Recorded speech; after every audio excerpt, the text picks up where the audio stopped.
GNM जिसकी full form general nursing midwifery होती है, ये एक डिप्लोमा कोर्स है जो कि इंडिया के बहुत सारे कॉलेज और यूनिवर्सिटीज़ में पढ़ाई जाती है। ये कोर्स का ड्यूरेशन टोटल 3 साल 6 महीना होता है, जिसमें स्टूडेंट को 3 साल का स्टडी कराया जाता है और लास्ट के 6 मंथ इंटर्नशिप दिया जाता है। इस जीएनएम कोर्स को कंप्लीट करने के बाद आप बहुत सारे पोस्ट पर जॉब कर सकते हैं, और जो कि इंडिया में बहुत सारी लड़कियां इस कोर्स को करके अपना फ्यूचर ब्राइट कर रही हैं। और हाँ, बहुत लोगों को मिसअंडरस्टैंडिंग है कि इस कोर्स को सिर्फ लड़कियां ही कर सकती हैं, तो ऐसा बिल्कुल भी नहीं है। इसमें लड़के लोग भी एडमिशन करवा करके अपनी स्टडी को कंटिन्यू करते हैं और अपने करियर को ब्राइट बनाते हैं। इसमें बेसिकली और कम लफ्ज़ों में बोला जाए तो इस ट्रेंडिंग कोर्स को करने के बाद आप पेशेंट्स की केयर कर सकते हैं और डॉक्टर के अंडर काम कर सकते हैं। तो गाइस, ये तो थी ओवरव्यू। तो चलिए हम लोग इस कोर्स के बारे में बेसिक टू एडवांस लेवल में जानने की कोशिश करते हैं कि इस कोर्स को करने के लिए हम लोग को क्या क्या होना ज़रूरी है, हम लोग इस कोर्स को कब कर सकते हैं, इसकी एलिजिबिलिटी क्राइटेरिया क्या है, इसकी एडमिशन प्रोसेस क्या है, फीस स्ट्रक्चर क्या है, एवरेज सैलरी क्या है कि इस कोर्स को करने के बाद हमें कितनी सैलरी मिल सकती है, जॉब प्रोफाइल्स क्या है, इन सभी चीज़ के बारे में हम इस वीडियो में डिस्कस करेंगे। तो हेलो दोस्तों, कैसे हैं आप लोग? मैं उम्मीद करता हूं कि आप लोग सब ठीक होंगे।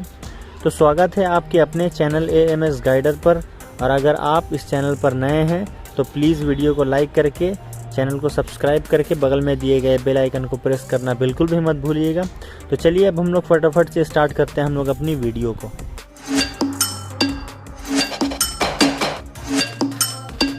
तो सबसे पहले हम लोग बात करते हैं कि इस कोर्स को करने के लिए हम लोगों को क्या क्या होना ज़रूरी है, हम लोग इस कोर्स को कब कर सकते हैं, ठीक है, इसकी एलिजिबिलिटी क्राइटेरिया क्या है। तो इस कोर्स को करने के लिए आपको 10+2 किसी भी स्ट्रीम से पास आउट होना पड़ेगा, चाहे वो साइंस हो, कॉमर्स हो या आर्ट्स हो, किसी भी स्ट्रीम से आप पास आउट होकर के इस कोर्स में एडमिशन ले सकते हैं। लेकिन कुछ कॉलेज और यूनिवर्सिटी जो है वो साइंस स्ट्रीम से फिज़िक्स, केमिस्ट्री, बायोलॉजी वाले स्टूडेंट को ही एडमिशन देती है। तो अगर आप 10+2 में फिज़िक्स, केमिस्ट्री, बायोलॉजी से स्टडी करके पास आउट हुए हैं तो तब तो बहुत ही बढ़िया है। लेकिन अगर आप फिज़िक्स, केमिस्ट्री, बायोलॉजी से पास आउट ना हो करके फिज़िक्स, केमिस्ट्री, मैथमेटिक्स या कॉमर्स या आर्ट्स से पास आउट हुए हैं तो फिर भी आपकी एडमिशन हो जाती है।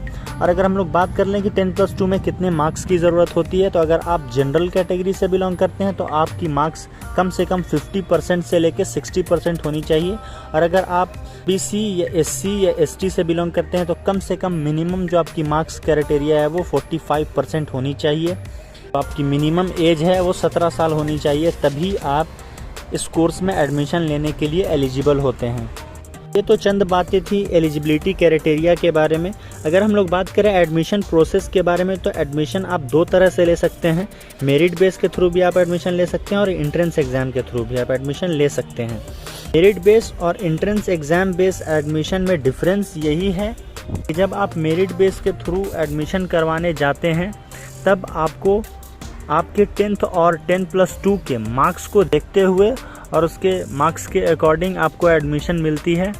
यहीं अगर आप एंट्रेंस एग्ज़ाम के थ्रू एडमिशन कराने के लिए जाते हैं, पहले आपको एंट्रेंस एग्ज़ाम देना होता है, एंट्रेंस एग्ज़ाम क्रैक करना होता है, जो कि ये एंट्रेंस एग्ज़ाम हर साल होती है। आप फॉर्म फिल करके जीएनएम एंट्रेंस एग्ज़ाम क्रैक करने के बाद एडमिशन ले सकते हैं।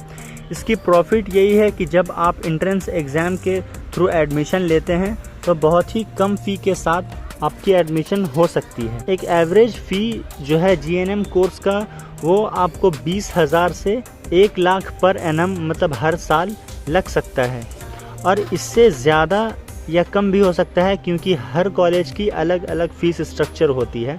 और अगर हम लोग बात कर लें कि इस कोर्स को करने के बाद हम लोग कहाँ कहाँ काम कर सकते हैं, कितने सारे पोस्ट पर काम कर सकते हैं, तो आप इस कोर्स को करने के बाद बहुत सारे पोस्ट पर काम कर सकते हैं, जैसे midwife nurse, emergency room nurse, medical data entry operator, travelling nurse, forensic nurse, nurse sister, और भी बहुत सारे पोस्ट पर आप काम कर सकते हैं इस कोर्स को करने के बाद, और एक अच्छी खासी इनकम जनरेट कर सकते हैं।